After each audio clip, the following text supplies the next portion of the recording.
জাতীয় পার্টি নিয়ে দেশে আসলে কি হচ্ছে, বাংলাদেশের রাজনীতিতে কিন্তু এই দলটি হঠাৎ করে এমন ভাবে আলোচনা এসছে। বিশেষ করে এই যে দল থেকে সম্প্রতি যে বাদ পড়েছেন যে তিন নেতা, ব্যারিস্টার আনিসুল ইসলাম মাহমুদ, এবিএম রুহুল আমিন হাওলাদার এবং সাবেক মহাসচিব মুজিবুল হক চুন্নু, তারা এখন মানে দল থেকে বাদ পড়ার পর একদিন পরে যতটা অসহায়ত্ব নিয়ে, যতটা নাজুক পরিস্থিতি নিয়ে সংবাদ সম্মেলন করেছিলেন, কদিন যেতে না যেতেই তারা এখন কিন্তু আবারও সেই সচেহারায় বা আপন চেহারায় ফিরে এসেছেন। তাদের সঙ্গে তারা জুটিয়ে ফেলেছেন বিগত সময় জাতীয় পার্টি থেকে লাইনচ্যুত বলবো আমি, সেই দলচ্যুত, কেউ বহিষ্কার হয়েছেন, কেউ নিজে বেরিয়ে গিয়ে আলাদা দল করেছেন, এক নেতার এক দল, তাদেরকে সবাইকে একত্রিত করে কিন্তু তারা একটা মঞ্চ করার, তারা একটা জোট করার চেষ্টা করছে, যেটি স্পষ্টতই বোঝা যাচ্ছে জাতীয় পার্টির যিনি চেয়ারম্যান রয়েছেন বর্তমানে জিএম কাদের হোসেন মাহমুদের সাথে ছোট ভাই, তার বিপক্ষে একটা তার বিরোধী জোট। দেখুন, এখানে একটা প্রশ্ন আমি তাদেরকে একটু করতে চাই, সেটা হচ্ছে যে তারা আসলে কি চাচ্ছিলেন। তারা চাচ্ছিলেন যে বিভিন্ন কায়দা করে গত মাসের যে 28 জুন যে সম্মেলন হওয়ার কথা ছিল, সেই সম্মেলনটি বাস্তবায়নের মধ্য দিয়ে জিএম কাদেরকে জাতীয় পার্টি থেকে মাইনাস করে দিতে। তো জিএম কাদেরকে জাতীয় পার্টি থেকে মাইনাস করার যে প্ল্যান তারা করেছিলেন, জিএম কাদের এটা আগে থেকে বুঝতে পেরে উল্টো তাদেরকে মাইনাস করে দিলেন। এখন তারা বলছেন যে এটি তাদের প্রতি ষড়যন্ত্র করা হয়েছে, ইনজাস্টিস করা হয়েছে তাদের বিরুদ্ধে, এটি এক ধরনের মানে অন্যায়ভাবে জিএম কাদের এটি করেছে, তিনি স্বৈরাচার মনোবৃত্তি থেকে তাদের দল থেকে বের করে দিয়েছেন। আমি মানলাম তাদের এই কথা, কিন্তু তারা যেটি করতে চাচ্ছিলেন, তারা যে জাতীয় পার্টি থেকে জিএম কাদেরকে মাইনাস করতে চাচ্ছিলেন, এবিএম রুহুল আমিন হাওলাদার তো গণমাধ্যমে স্পষ্ট বলেছেন যে তারা আগামী জাতীয় সম্মেলনের মধ্য দিয়ে জিএম কাদেরকে চেয়ারম্যান পদে আর রাখতে চান না। তারা বলেছেন যে জিএম কাদেরকে আমরা আমন্ত্রণ জানাবো, তিনি চাইলে সম্মেলনে আসতে পারে। মানে এটা এক ধরনের মানে মগের মুল্লুক না জাতীয় পার্টির জন্য, যে জাতীয় পার্টির চেয়ারম্যান তিনি সম্মেলনে চাইলে আসতে পারেন, কিন্তু সম্মেলন আপনারা করে ফেলবেন, আপনারা করে জিএম কাদেরকে মাইনাস করে জাতীয় পার্টি পকেটে নিয়ে আবারও সেই ক্ষমতা যাওয়ার জন্য, আবারও হয়তো মানে হালুয়া রুটির ভাগের জন্য মানে লাইন ধরে দাঁড়ায় যাবেন সবাই। যে ধরনের অতীতে কাজ করেছেন আওয়ামী লীগের সময়কার বড় ধরনের দোষর হিসেবে যে আপনাদের যে সুনাম রয়েছে, আমি সুনাম বলবো না, দুর্নাম, আচ্ছা ঠিক আছে, আওয়ামী লীগের বিগত সময় যে আপনার দুর্নাম কুড়িয়েছেন আওয়ামী লীগের তল্পি ভাবক হয়ে। এমন অনেকে তো বলতো যে আনিসুল ইসলাম মাহমুদ, এবিএম রুহুল আমিন হাওলাদার, মশিউর রহমান রাঙ্গা, প্রয়াত জিয়াউদ্দিন বাবলু, এরা আওয়ামী লীগের কোটায় জাতীয় পার্টি করে। এটি তো সত্যি কথাই, জাতীয় পার্টিকে তো চালাইতোই আওয়ামী লীগ। আওয়ামী লীগ শেখ হাসিনা যা বলতো তাই তো আপনারা করতেন দলের মধ্যে গিয়ে। বিগত সময়ে যে শেখ হাসিনার সময় যে বিতর্কিত নির্বাচনগুলো হয়েছে, প্রত্যেকটা নির্বাচনে আপনারা দলের যারা যিনি প্রতিষ্ঠাতা চেয়ারম্যান প্রয়াত প্রেসিডেন্ট হুসেইন মোহাম্মদ এরশাদকে ভুল বুঝিয়ে তাকে নির্বাচনে নিয়েছেন। জাতির সাথে আপনারা গাদ্দারি করেননি, বেইমানি করেননি। এখন আপনারা আসছেন সাধু শাস্তে, এখন আপনাদেরকে দল থেকে বের করে দিয়েছে, এখন আপনাকে জোর করে জাতীয় পার্টি করবেন। আজকে হুসেইন মোহাম্মদ এরশাদের মৃত্যুবার্ষিকী ছিল, সেই মৃত্যুবার্ষিকী উপলক্ষে জিএম কাদেরের নেতৃত্বে মূল দলের নেতাকর্মীরা সব গেছে রংপুরে, সেখানে জিএম কাদের এমনকি দলের নতুন যে মহাসচিব রয়েছেন ব্যারিস্টার শামীম হায়দার পাটোয়ারি, তারা হুসেইন মোহাম্মদ এরশাদের কবর জিয়ারত করেছেন, সেখানে তারা প্রোগ্রাম করছেন বা তারা স্মরণ সভা করছেন। কিন্তু এদিকে এই যে দলছুট নেতারা অর্থাৎ আনিসুল ইসলাম মাহমুদ, রুহুল আমিন হাওলাদার, মুজিবুল হক চুন্নু, তাদের নেতৃত্বে একটা স্মরণ সভা হয়ে গেল আজকে গুলশানে একটি মিলনায়তনে। সেখানে তারা পল্লী বন্ধু এরশাদ স্মৃতি সংসদ সম্ভবত এই নামের একটি ব্যানার থেকে তারা একটি স্মরণ সভা করেছে। এই স্মরণ সভাতে কাদেরকে ডেকেছে? এই স্মরণ সভাতে ডেকেছে বিগত সময়ে জাতীয় পার্টি থেকে যারা কালপিট হিসেবে বেরিয়ে গেছেন বা জাতীয় পার্টির সিদ্ধান্ত যারা মানতে পারেননি, দলের চেয়ারম্যানের সাথে বিট্রে করে যারা বেরিয়ে গেছেন, সেই লোকদেরকে এক জায়গায় এনে তারপরে তারা আজকে সবার স্মরণ সভা করতেছেন। এটা তো এরশাদের স্মরণ সভা হচ্ছে না, এটা হচ্ছে কি আপনাদের আলাদা করে এই সমস্ত দলছুটরা একত্রিত হওয়ার একটা জোট। এটি শুনতে খারাপ লাগলেও এটি আপনারা করেছেন, কারণ আপনারা সেখানে যাদেরকে ডেকেছেন তারা কিন্তু চিহ্নিত বাংলাদেশের রাজনীতিতে ডিগবাজি রাজনীতিবিদ হিসেবে। আমি বলতে চাই শাহ মোহাম্মদ আবু জাফরের কথা। শাহ মোহাম্মদ আবু জাফর এই পর্যন্ত 8 বার দল চেঞ্জ করে ফেলছেন। শাহ মোহাম্মদ আবু জাফরকে কয়েকদিন আগে দেখলাম যে ইলিয়াস কাঞ্চনের সঙ্গে যে নতুন দল হয়েছে সেই দলের প্রধান উপদেষ্টা হতে হাতে হাত রেখে লম্বা করে হাত উঠাচ্ছেন সবাইকে নিয়ে। আবার আজকে দেখি যে তিনি এখানে জাতীয় পার্টির মঞ্চে উপস্থিত। উনি আসলে কোথায়? এই সমস্ত নেতাদেরকে নিয়ে আপনারা জাতীয় পার্টি পুনর্গঠনের চিন্তা করছেন? তাদেরকে নিয়ে আপনারা এগিয়ে যাবেন?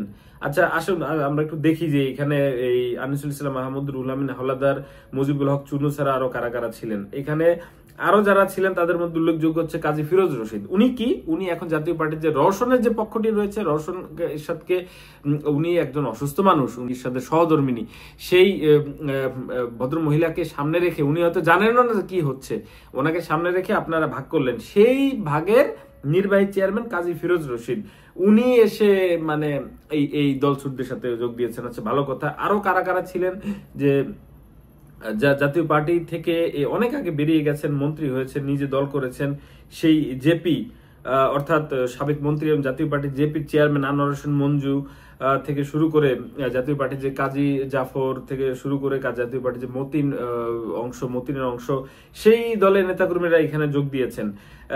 সেখানে ছিলেন জেপির যে মহাসচিব শেখ শহীদুল ইসলাম, জাতীয় পার্টি মতিন অংশের মহাসচিব জাফর আহমেদ জয়, জাতীয় পার্টি কাজী জাফরের প্রেসিডিয়াম সদস্য দিদারুল আলম চৌধুরী, সাবেক সংসদ সদস্য সৈয়দ আবু হোসেন বাবলা, তারপর নাজমা আক্তার, জিয়াউল হক মৃদা, জনতা পার্টি বাংলাদেশের অর্থাৎ জেপিবির প্রধান উপদেষ্টা সাবেক জাতীয় পার্টির নেতা শাহ মোহাম্মদ আবু জাফর, নির্বাহী চেয়ারম্যান গোলাম সরোয়ার মিলন, জাপার সাবেক নেতা নুরুল ইসলাম মিলন, লিয়াকত হোসেন খোকা কদিন আগে যিনি জিএম কাদেরকে ছেড়ে কিছু লোকজন নিয়ে ওই বিরোধী পক্ষের সাথে যুক্ত হয়েছেন তিনি, শাহিদুর রহমান টেপা, মোস্তফা আল মাহমুদ, শফিকুল ইসলাম সেন্টু, তারপরে জহিরুল ইসলাম জহির, জসিমউদ্দিন ভুইয়া প্রমুখ।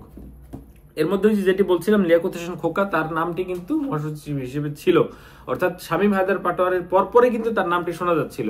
এখনো অনেকে বলছেন যে তিনি মহাসচিব হতে না পেরে তিনি এখন গিয়ে বিরোধী পক্ষের সাথে যুক্ত হয়েছেন। আপনাদেরকে মানে একটা প্রশ্ন করি যে জিএম কাদের যে আপনাদেরকে দল থেকে বের করে দিয়েছে, আপনারা যদি এখন এই ধরনের বাইরে সভা সমাবেশ করেন, তার বিরুদ্ধে জাতীয় পার্টি একটা বিশাল জমায়েত করেন, তা আপনাদেরকে জিএম কাদের ফেরত নেবে দলে?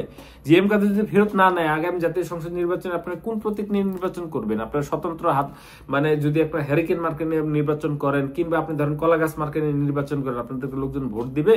আপনাদেরকে মানে মানুষ কি ভালোবাসে নাকি লাঙ্গলকে ভালোবাসে? মানুষ লাঙ্গলের প্রতীকের কারণে কিন্তু আপনাদেরকে বারবার ভোট দিছে, এটা তো নিশ্চিত। আপনারা অন্য প্রতীক নিয়ে একবার নির্বাচন করে দেখেন, জামানত বাজেয়াপ্ত হবে, এটা তো রাজনৈতিক বিশ্লেষকরা বলছেন। আপনারা তো জাতীয় পার্টির লাঙ্গল ছাড়া আপনারা শূন্য।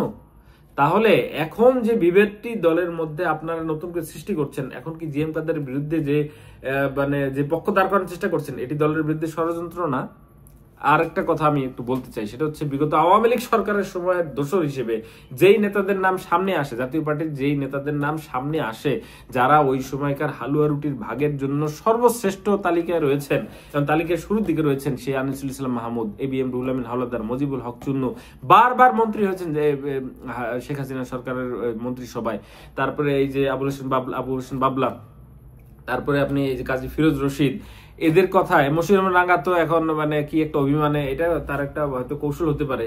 এই যখন সরকার চেঞ্জ হয়ে গেল তখন তিনি আর রাজনীতি করবেন না, তোর কদিন দেখা গেল রোশনের সাথে সাথে যাচ্ছেন, যখন জিএম কাদের তাকে দল থেকে বের করে দিল তখন উনি এখন আর রাজনীতি করবেন, উনি কিন্তু দৃশ্যপটের আড়ালে। আবার হঠাৎ করে হয়তো এই যে রুহুল আমিন হাওলাদারদের পাশে তাকে দেখা যেতে পারে, সুবাতাস হইলে এখান থেকে গ্রিন সিগন্যাল পেলে তিনি চলে আসতে পারেন।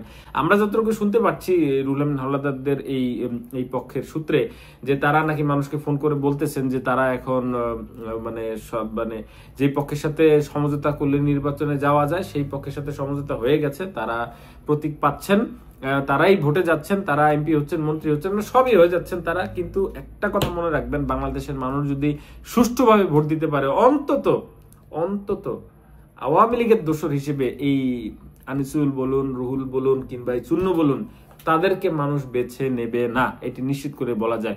আপনারা এখন আলোচনায় থাকতে এগুলো করছেন তো, শাস্তি বা মানে বিগত সময় যে অন্যায় বিচারগুলো করেছেন, দুর্নীতি করেছেন, বিভিন্ন সময় দুদক থেকে যে বিভিন্ন ফাঁক গলিয়ে বেরিয়ে গেছেন, দুদকের জালে ধরা পড়ার থেকে ধরা পড়তেও যে রুহুল আমিন হাওলাদার কয়েকবার বেরিয়ে গেছে, তা এই যে আনিসুল ইসলাম মাহমুদ তার মন্ত্রিত্বের সময় যে দুর্নীতিগুলো, এগুলো নিয়ে যেন অনুসন্ধান না হয়, মুজিবুল হক চুন্নুর সময় যে অনিয়মগুলো হয়েছে তার মন্ত্রণালয়ের, এগুলো যেন মানে মানুষ এগুলোর দিকে যেন নজর না দিয়ে এখন তাদের এই রং তামাশা দেখে, এটির পায়তারা চালাচ্ছেন তো এত সহজে মুক্তি পাবেন না। যখন ধরবে তখন আপনারা সেই ধরার জন্য প্রস্তুত হয়ে থাকুন।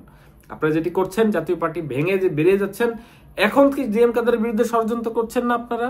এখন জাতীয় পার্টির যারা তৃণমূল নেতাকর্মীরা আছে তাদের প্রতি, তারা যে আপনাদের প্রতি যে ঘৃণা ভরে যে প্রত্যাখ্যান করেছে আপনাদেরকে, সেটির প্রমাণ কিন্তু হয়ে গেছে যে আপনাদের বহিষ্কারের পর এই দলছুট ছাড়া কাউকে কিন্তু আপনারা সাথে পাচ্ছেন না। একটু ভেবে দেখুন, বাংলাদেশের রাজনীতিতে জাতীয় পার্টি অবশ্যই গুরুত্বপূর্ণ, তবে জাতীয় পার্টি থেকে বেরিয়ে গেলে আপনারা যে একেবারে অগুরুত্বপূর্ণ, আপনারা যে শূন্য, সেটি কিন্তু এই কয়েকদিনে প্রমাণিত হয়ে গেছে। দর্শক, এখন এই পর্যন্তই। ভালো থাকুন, সুস্থ থাকুন।